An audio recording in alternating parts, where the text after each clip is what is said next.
अस्सलामुअलैकुम, मैं हूं सबा भट्टी और आप देख रहे हैं MAT 20 न्यूज HD। आइए नजर डालते हैं आज की अहम खबर पर। नाजरीन, अब रुख करते हैं अटक की तरफ, जहां से हमारे district bureau chief Altaf Tahir की रिपोर्ट के मुताबिक अमीर जमात इस्लामी ज़िला अटक सरदार अमजद अली खान, डॉक्टर ताहिर अयूब खान, सदर अल खिदमत फाउंडेशन ज़िला अटक और मुदस्सर अली खान UC सगरी ने मठियाल में परहुजूम प्रेस कॉन्फ्रेंस से खिताब करते हुए कहा कि इसराइल की अमरीकी सरपरस्ती में जारहियत इंतहाई अफसोसनाक, शर्मनाक है। दूसरी तरफ मुसलमान हुक्मरानों के बेहिस्सी का वाज़ेह सबूत है, जो खामोश तमाशाई का किरदार अदा कर रहे हैं।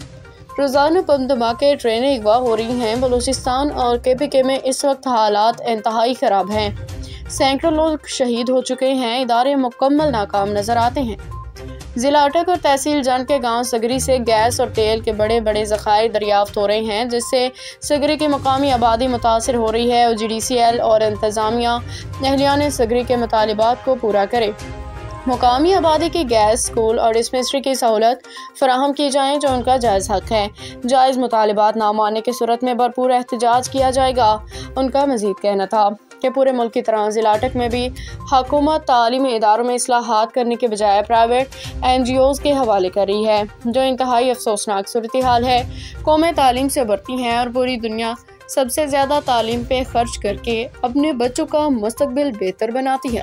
इसके ज़रिए मुल्क का मुस्तकबिल बेहतर होता है, जबकि तालीमी इदारों के साथ साथ सेहत जैसे इदारों को प्राइवेट इदारे के सुपुर्द किया जा रहा है। किसानों का इस्तेहसाल किया जा रहा है। किसानों को किसी किस्म की सब्सिडी नहीं दी जा रही।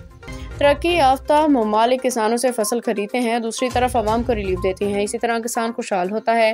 नौजवानों को रोज़गार के मौके नहीं मिल रहे, तालीम के दरवाजे बंद किए जा रहे हैं। रोज़गार ना होने की वजह से अमन व अमान की सूरत हाल इंतहाई ख़राब है। जब नौजवानों को रोज़गार की सहूलियात नहीं देंगे तो मुआशरा बदअमनी का शिकार होगा।